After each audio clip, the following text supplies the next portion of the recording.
Hi y'all, it is your friendly neighborhood Spidey here, and I have to do an intro. I have to. So I have been watching Steve Donahue's book basement bookshelf tours that he's been doing over the past month or so. I haven't watched all of them yet, which is why I think he finished uploading them a while ago, but I'm still watching them through. And if you guys don't follow Steve Donahue, which I only have like 12 subscribers, why else would you be here? Like, why would you come here first and not be subscribed to Steve Donahue? But whatever. If you've never watched Steve Donahue before, he has a basement that is just all Penguin classics. And in watching his bookshelf tour of that basement that he has, I've been filled with a sort of envy, a sort of like dragon lust. I want that basement one day when I'm, old enough to own a house and, have lived on this earth for maybe 4 times or 3 times the amount I have now. I'm realistic with my goals. I don't expect to have like a basement of Penguin classics next year. Like 50 years on, maybe. But whatever. So this is one of my new goals in life. I want to have that book basement someday when I'm old. And in the interest of pursuing that goal, I thought it would be a good idea for me to start out by making a video about the Penguin classics that I already own. Spoiler alert, it's not a lot. So, this will be a really quick video. I don't anticipate this video being very long. But we're just going to get into it, and I'm going to go through the books in the order in which I owned them, because since there's so few, that just makes the most sense to me right now. Yeah, so let's just do it. So the first Penguin classic I owned, I'm pretty sure, is The Thief and Plays by Sophocles. This includes Oedipus Rex, Oedipus at Colonus, and Antigone. I have only read Oedipus Rex out of this collection. I haven't read Oedipus at Colonus at all. I have read Antigone, but the Antigone I've read is this one, translated by Slavoj Žižek, who, I did not say that right, by the way. It did not go by my pronunciation of Žižek. Anyways, but Žižek, I believe, is a communist thinker. I'm pretty sure he's a communist thinker, and his translation of Antigone reflects that. I'll just read you a bit of the inside flap that kind of gives you an idea of what I mean by that.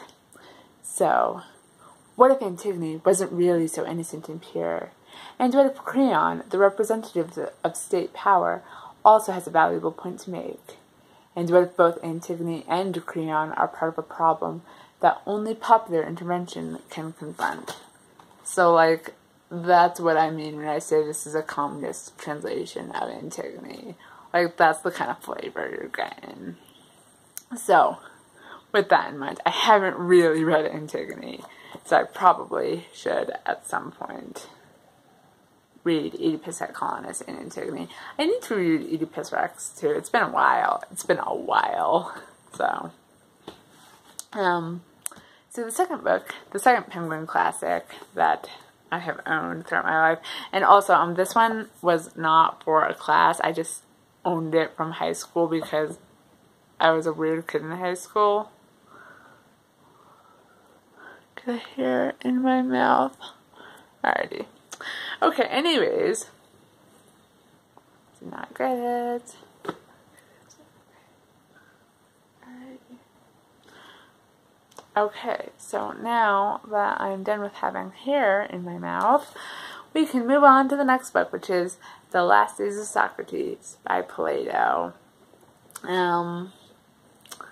Pretty sure you know what this is about. I mean, I also didn't say what Oedipus is about. I figure I trust you to be intelligent enough to already know that, but I don't know, maybe my trust is misplaced. Anyways, so this is The Last Days of Socrates by Plato. It includes the Euthyphro, the Apology, the Crito, and the Phaedo? I haven't read that last one, which is probably why I can't pronounce it. But, yeah, so this is just a couple of the Socratic dialogues and the Apology, which essentially follow The Last Days of Socrates. So, and this book I actually got for an early Western Civ class. Yeah, and in that class, I think we read the Apology and the Crito. I pretty much only skimmed both of those, and later on I did skim Euthyphro as well, so yeah. And the next book I have here is actually, interestingly, the early Western Civ class that I got this book for. I hadn't originally intended to take that class that semester, but I did, and I ended up loving the professor so much that the next semester I took another class with that professor. And the other class was a world mythology course, and for that course I needed the Ramayana. This version is translated by R.K. Narayan, and the Ramayana, if you don't know, is like one of the foundational Hindu myths. It follows a prince named Rama and his adventures, I guess. I was a bad student. I only skimmed this, but I am familiar with the Ramayana from,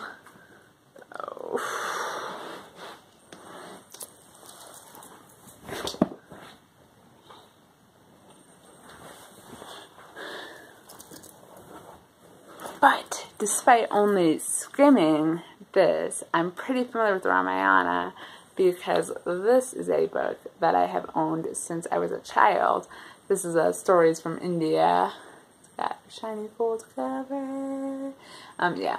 And this book includes a lot of like Hindu myths and just stories from India, but it does include a 10-page version of the Ramayana called Rama and Sita, which focuses on the romance aspect of the Ramayana. But there's also like the Monkey King and the 10-headed Ravana person and like just crazy shit.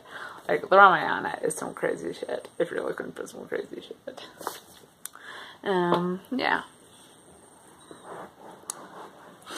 So the next book, the next Penguin classic that I own is A Russian Journal by John Steinbeck. And, interestingly, I have actually read this one. Right? So A Russian Journal follows Steinbeck and a war photographer named Robert Capa, and they decided following World War II to just go to Russia and just wander around talking to people and taking pictures as a way to like try and like not de-escalate but like get a fuller view, particularly for the American people, of like what was going on in Russia like in that period in between World War II and the Cold War.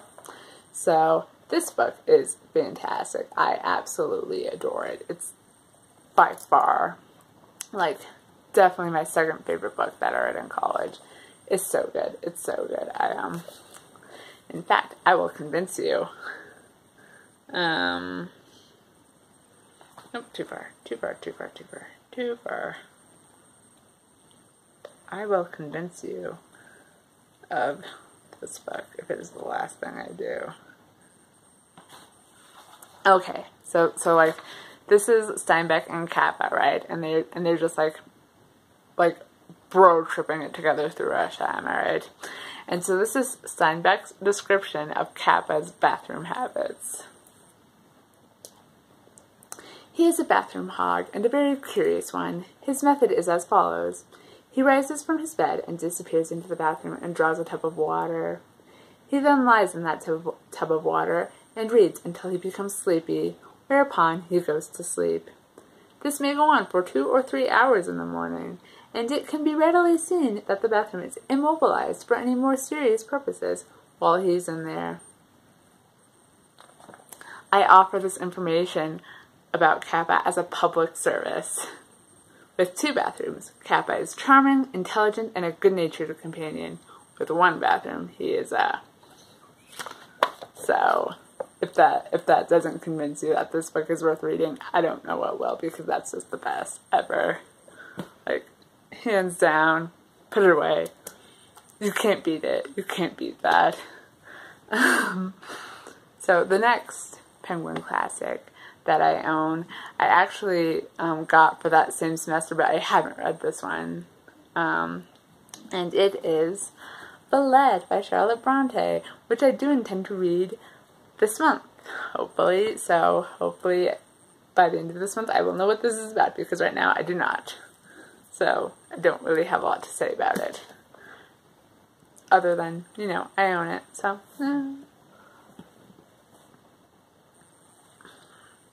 So, the last Penguin classic book that I own, we're kind of circling back here, is another Plato. This is The Symposium by Plato. I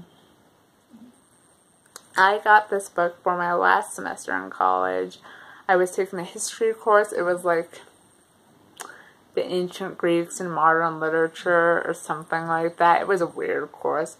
And I did not need this book as part of the coursework reading, but I did need quotes from this book for my final essay, so I just got a copy and I skimmed through it. I should probably read it though. I hear it's pretty good. I hear it ends with a drunken gay orgy, so that's always fun.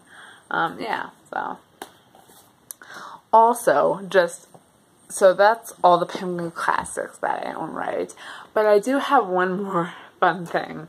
And that is this free, complete annotated listing of Penguin classics that I got from a local indie bookstore, like, literally a week ago, like a week before I decided to make this video.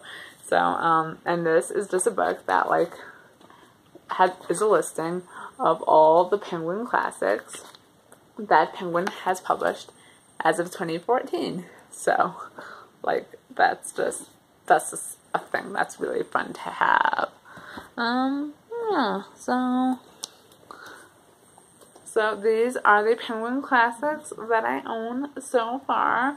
Yeah, I'm really excited to let my collection snowball from here until the time that I'm 80.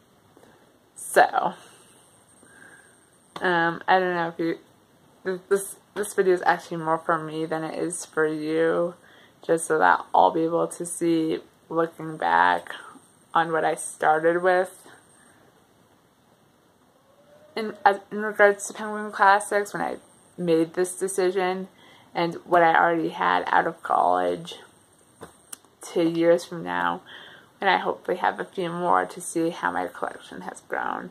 So yeah, so here they are.